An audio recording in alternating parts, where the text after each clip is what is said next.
Good morning, everyone, and welcome back to my channel, Single Mother After Abuse. Happy Friday! Yay! Happy Friday, happy Friday. I wish I could sound more enthusiastic, but I am still struggling with a cold and very nasally, so please bear with me. If you are new here, welcome. Make sure you hit that subscribe button and like the video, please. It really does help out. We are trying to build a community over here, and yeah, we are survivors, so please do support the channel. Okay, in today's video, we will be discussing the relationship between the child and the narcissist. And the child will definitely see the narcissist's true colors eventually. Okay, let's dive straight into the video. So, dealing with a narcissistic parent in general can be a difficult time for your child and for you, because narcissistic behavior often involves manipulation, it involves emotional control, intimidation, and it can be a very toxic environment for you and the child. Okay, so first and foremost, you need to acknowledge your child's feelings, validate their experience, let your child know that their feelings are real and it's okay to feel upset or scared. If you can hear my son in the background, he's watching a YouTube channel and I'm going to try and move away from him. Bear with me.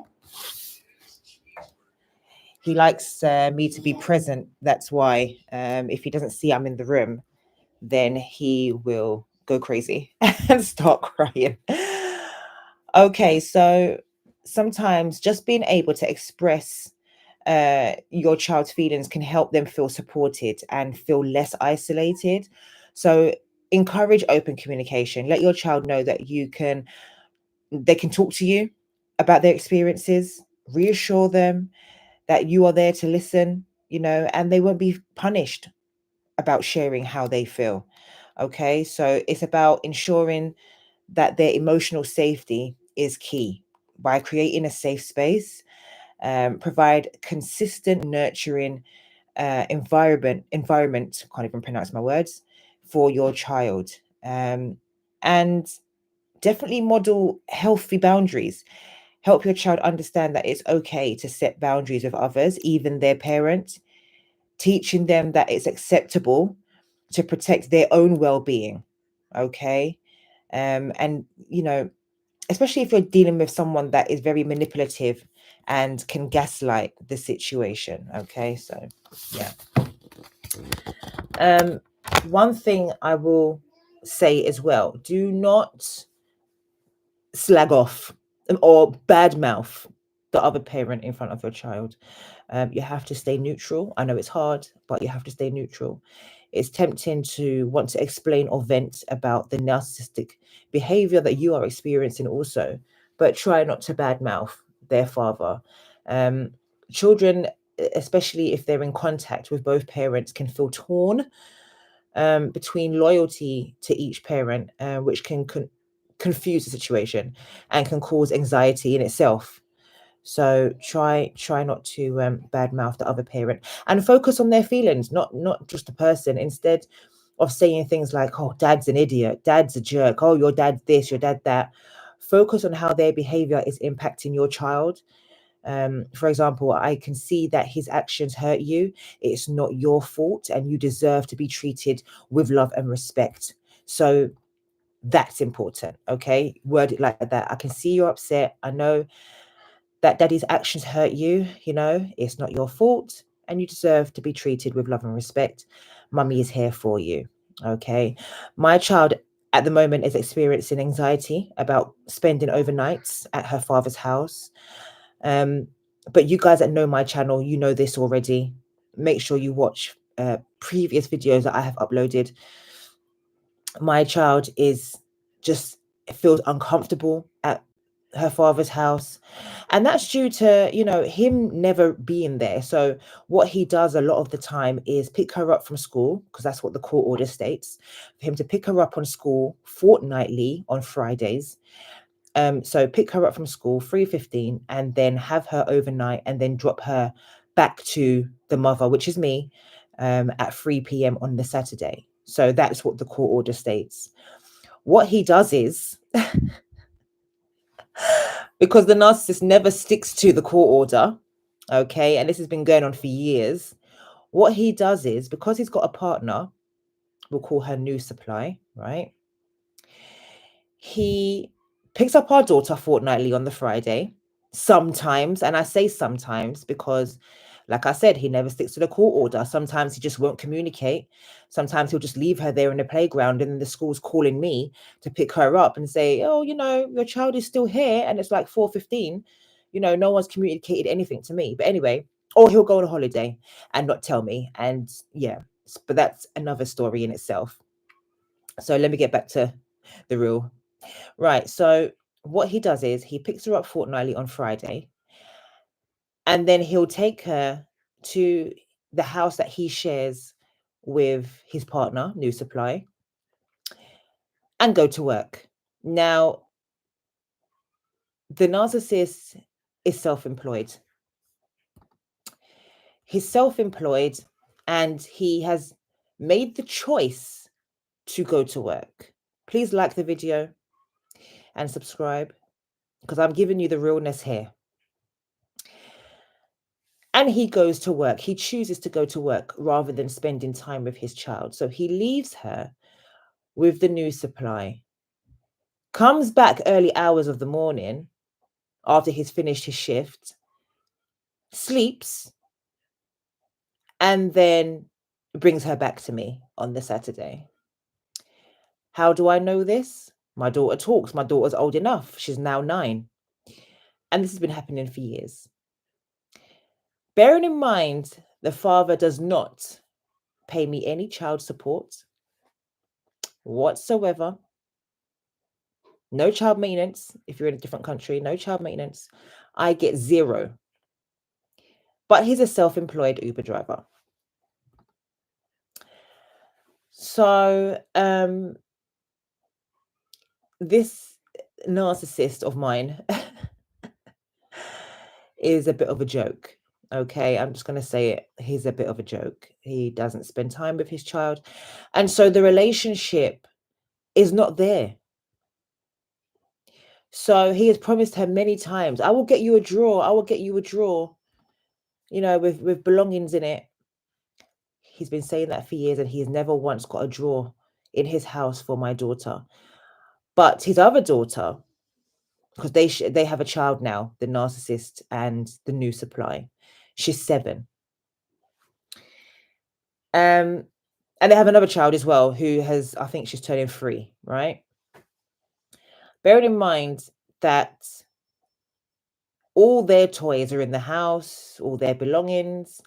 And when my child goes there, she has nothing but the bag I packed for her.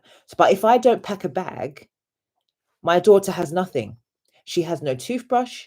She has no sleep clothes. She has no socks, no panties, no anything like that.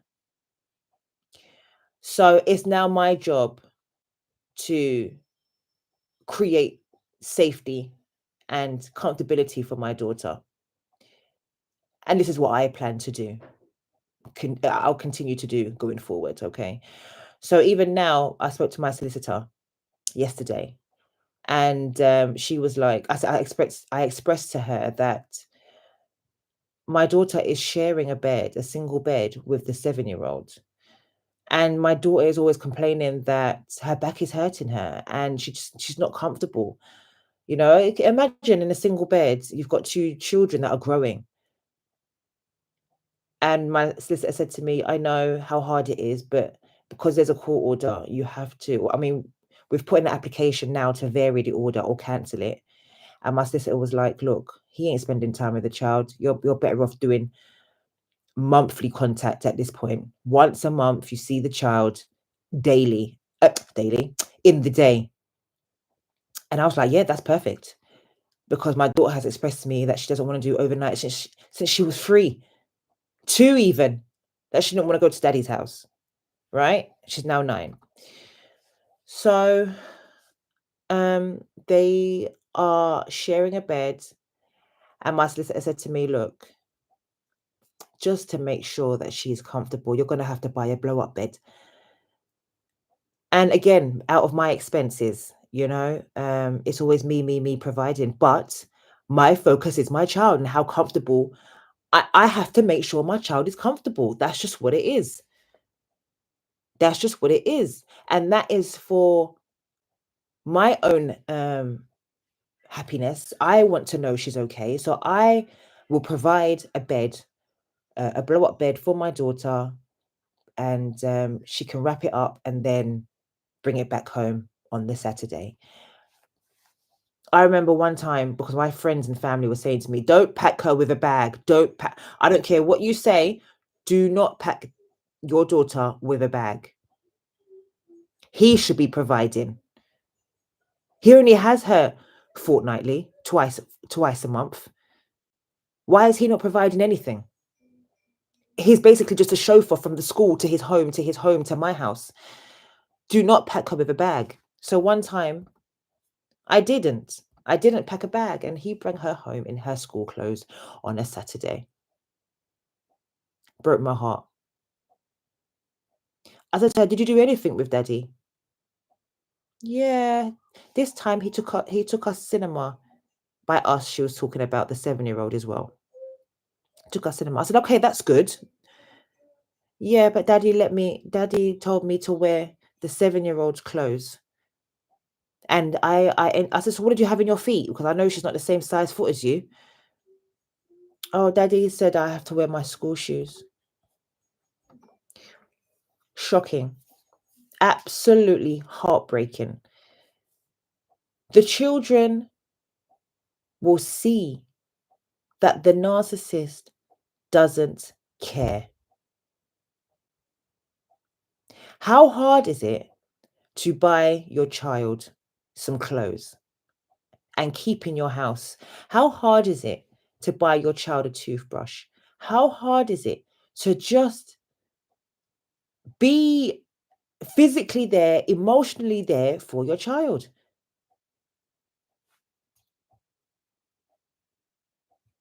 It's not hard. Remember, ladies, you have to prioritize your own emotional health as well. Establish boundaries for yourself. Narcissistic individuals often feed off of the reactions and emotions of others, particularly in an abusive relationship. It's essential to set clear, healthy boundaries with your ex to protect your own emotional health. How do I do this? I communicate with that man via email, and I CC my solicitor in it. That's what I do. I no longer text the man. I no longer call the man. I don't do anything like that.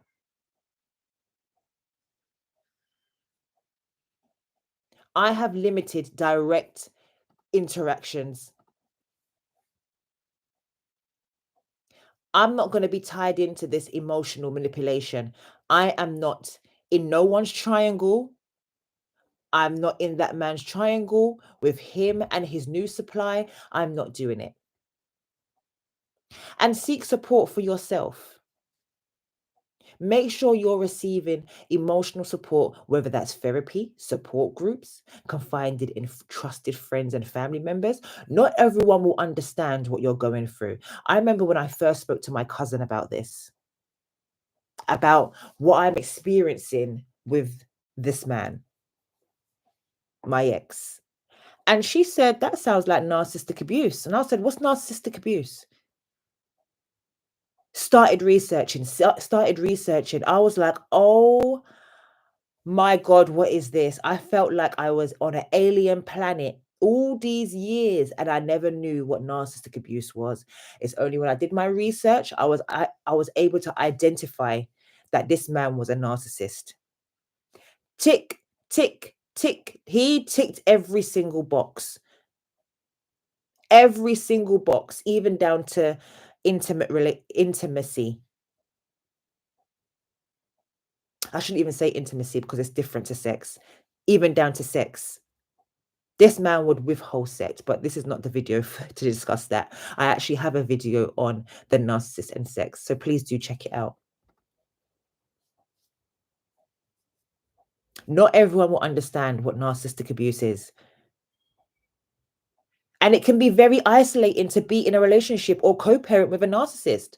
There will be times where you feel guilty for calling your mum every 2 minutes or your friend every 2 minutes to try to tell them what the narcissist has done this time. You will cause your family members anxiety. I know I have. Talking about it over and over and over again. It's now that I'm a survivor and I have this channel and I've done my research, so I'm able to guide other people, that I don't bombard my family with how this man has treated me anymore. I'm now at a place where I can manage my emotions by myself and practice self-care. I've prioritized my mental health. I enjoy running. Protect your child, everyone, please. Shield them from the worst of it. Thank you to people that are liking the video. If the narcissistic parent is verbally abusive, manipulative, or emotionally cruel towards you, it's important to shield your child from witnessing it. While it's impossible to protect them entirely, try to limit their exposure to direct conflict or verbal abuse. Like I said, don't speak badly about the other parent in front of your child. Because even though the narcissistic parent is treating you terribly, it's important for you to hold yourself neutral. And by neutral, I mean just calm, be composed, hold your child's hand, walk away, poker face. When you get home, you explain the situation in an age-appropriate way and explain that sometimes people act in ways that are hurtful or confusing and that their behavior is not your child's fault. Sometimes daddy gets upset and says things that aren't okay, and I want you to know that it's not about you. People are responsible for their own actions, and it's not your job to fix or change them. Okay? Help them understand the narcissistic behavior. And like I said, model healthy ways.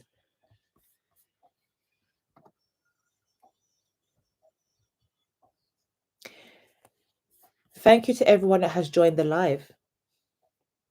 I appreciate you all. And I will definitely see you in the next one. Thank you. Bye-bye.